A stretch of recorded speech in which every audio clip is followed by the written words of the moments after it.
Hello everyone. So we are discussing the problem examples of the chapter Equilibrium, and today we will discuss problem example number 12. So here the question is, what will be the conjugate basis for the following Bronsted acids? आपको यहाँ पर कुछ acids given है बेटा, HF, H2SO4 and HCO3-। आपको बताना है इनके लिए कॉन्जुगेट बेस क्या होगा। तो सबसे पहले तो हमें पता होना चाहिए बेटा कि ब्रॉन्स्टेड एसिड्स क्या होते हैं और ब्रॉन्स्टेड बेसिस क्या होते हैं। उसके बाद हम बात करेंगे कि कॉन्जुगेट एसिड्स या फिर कॉन्जुगेट बेसिस क्या होते हैं। ठीक है, तो पहले थोड़ा सा कॉन्सेप्ट देखेंगे बेटा, उसके बाद आकर ये वापस से क्वेश्चन सॉल्व करेंगे। तो यहाँ पर देखो, ये जो हमने यहाँ पर रिएक्शन लिखी है बेटा, ये आपके एनसीईआरटी बुक्स में गिवन है, इसको अभी देखेंगे। उससे पहले हम बात करेंगे कि ये जो आया concept conjugate acid and bases का, ये कहाँ से आया। ये आया है बेटा Bronsted Lowry concept of acid and bases से।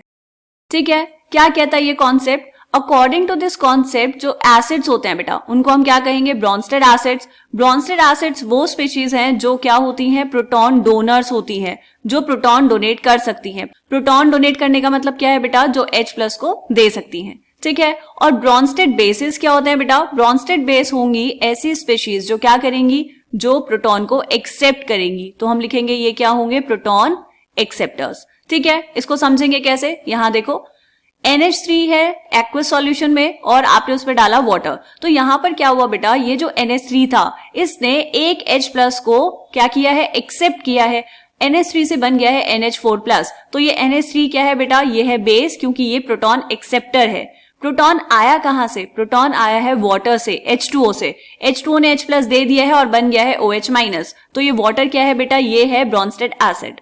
इतना हमें समझ आया? ओके, उसके बाद हम बात करेंगे conjugate acid and conjugate base की। देखो, ये जो आपके पास था बेटा NH3 बेस, इससे क्या बना है? इससे बना है NH4+। अब ये क्या कर सकता है? ये प्रोटॉन को डोनेट कर सकता है, इसके पास एक प्रोटॉन एक्स्ट्रा है। तो क्या ये काम करेगा एसिड की तरह? बिल्कुल करेगा। जब ये रिएक्शन बैकवर्ड डायरेक्शन में होगी तो उस टाइम पर जो NH4+ है वो एसिड की तरह काम करेगा, और जो OH- है वो एक H+ एक्सेप्ट करके वाटर बना सकता है, तो वो काम करेगा एज अ बेस। राइट, तो इस रिएक्शन में, रिएक्शन तो लेफ्ट टू राइट हो रही है, तो इस रिएक्शन में बेस से जो एसिड बना उसको हम बोलते हैं बेटा कॉन्जुगेट एसिड, एंड एसिड से जो बेस बना है उसको हम बोलेंगे कॉन्जुगेट बेस। ठीक, अब ये हम पहचानेंगे कैसे बिना रिएक्शन लिखे? देखो बेटा, यहां पर हम डेफिनेशन लिखेंगे कॉन्जुगेट एसिड बेस पेयर की। देखो बेटा, क्या लिखा हमने यहां पर? The acid base pair that differs only by one proton is called conjugate acid base pair.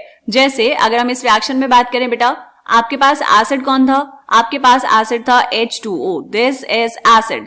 तो अगर मुझे इसका कॉन्जुगेट बेस लिखना है तो इसका कॉन्जुगेट बेस क्या हो जाएगा बेटा? इसमें से हम एक H+ क्या कर देंगे? एसिड कौन होते हैं? जो H+ को डोनेट करते हैं। तो इसमें से हम एक H+ को बाहर निकाल देंगे, तो क्या बनेगा बेटा? OH-। This is the conjugate base of the acid water.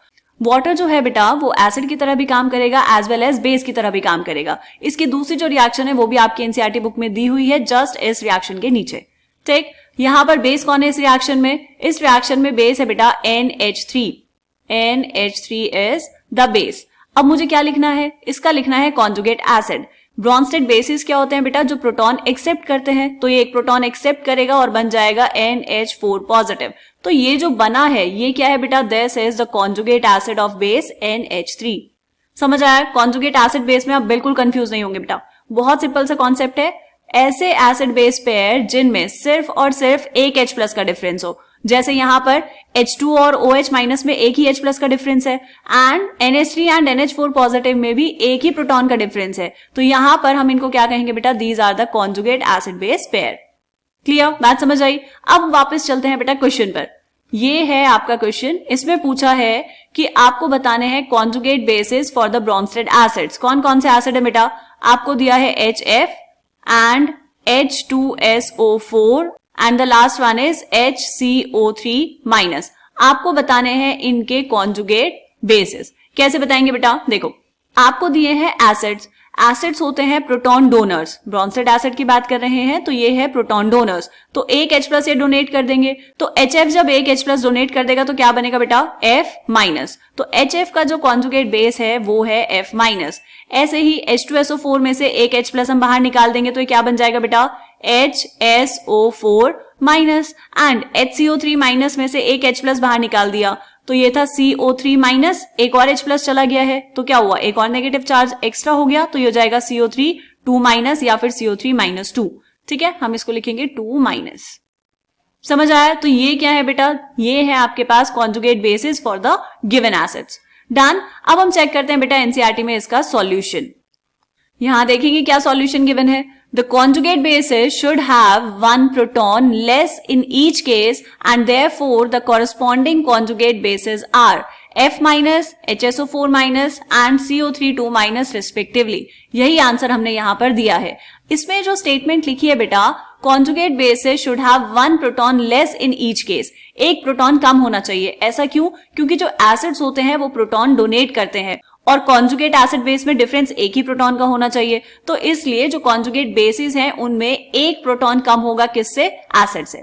एक ही बात है बट लिखने का तरीका बस चेंज किया है। ठीक है, तो आपको कुछ भी पूछा जाए अब कॉन्जुगेट एसिड कॉन्जुगेट बेस तो आप आसानी से लिख पाएंगे। बस ध्यान ये रखना है बेटा कि वहां पर ब्रोंसेड एसिड या फिर ब्रोंसेड बेस होना चाहिए। वो क्या होते हैं वो हम ऑलरेडी यहाँ पर देख चुके हैं। ठीक है, ये था क्वेश्चन नंबर 12। मिलते हैं नेक्स्ट क्वेश्चन में, तब तक के लिए बाय बाय।